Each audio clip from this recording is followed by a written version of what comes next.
It's the 7th generation of the almighty GTI, and it has quite a lot to live up to as the king of hatchbacks. However, the latest iteration doesn't disappoint. Killer updated styling, performance enhancements, and all-around refinement allow the 2015 GTI to stay comfortably at the top of its segment.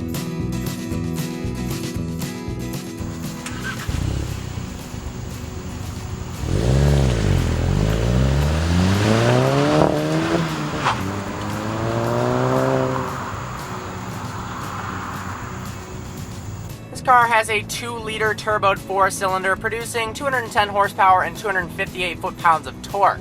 Not a lot, but it's 3,000 pounds, very light, and we got this awesome 6-speed manual transmission. And it actually scoots the car to 60 miles an hour in 5.8 seconds.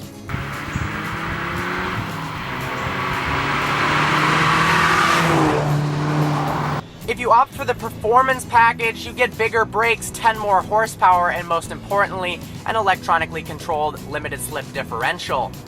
In this car, it's got an open diff, it's got Volkswagen's XDS system, which is basically a brake-controlled faux limited slip differential. It works well.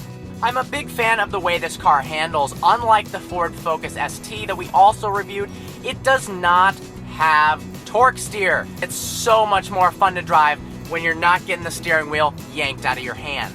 Unlike the previous generation where you couldn't turn the traction control off, this one has a 2-stage system. Put it in sport mode by pressing the button over by the gear shifter. You got a sportier traction setting, but it'll still keep you safe. Press the off button and you can guess what that does. Well, it doesn't actually completely turn it off. The new GTI posts impressive grip numbers of 0.96 Gs on the skid pad. And it lapped Motor Trend's Figure 8 test faster than the Ford Focus ST, the new WRX, and the Mazda Speed 3. That's some stiff competition, and this car one-upped it. Is this the best hatchback on the market for 30 grand? I wish I could give you a definitive answer because I haven't driven all of its new competition. I do, however, like this more than the Focus ST. In a relatively low horsepower car like this, I think it's a necessity to get a manual transmission. It just makes it so much more fun. This is not a supercar where you're trying to inch every 1/10 of a second out of acceleration and lap times where you need the double clutch paddle shift transmission. It's way more fun, and this is a great manual transmission. The throws are short. The positioning of the lever is fantastic, very comfortable. I love the styling. Got this nice golf ball shifter, and downshifts are extremely easy. It's actually the easiest car to downshift I've ever driven.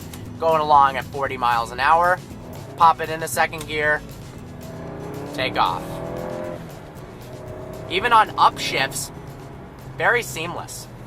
The steering feel in this car is very good.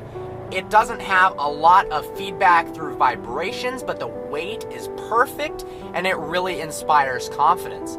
This car, it's very easy to see out over the front and you feel like you can push it through corners, and you really can. It performs phenomenally well, and it's just a downright fun car to drive. 25 miles per gallon city, 34 on the highway. That is really good gas mileage. I know people who have these cars who average 30 miles per gallon combined. I wish I could say the same about a lot of other cars, especially the one I drive.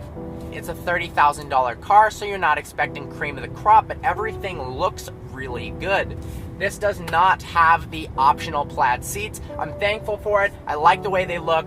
The nice red stitching complements this gorgeous red exterior. One thing I don't like about it is the way the buttons are positioned on the steering wheel. I really like how Audi, you can scroll the volume up with your finger. In this, you've got these kind of awkwardly placed volume buttons, but not a big deal. You can reach down in the center console, also turn the volume. I kind of wanted to tell you that the best part about this car wasn't its driving dynamics, to be unique, you know, something different, but to be honest, the best part about this car is its driving dynamics. It handles well, it's fun, it's fast. Everything about it is great. Like always, thanks for watching. Please browse our channel and subscribe.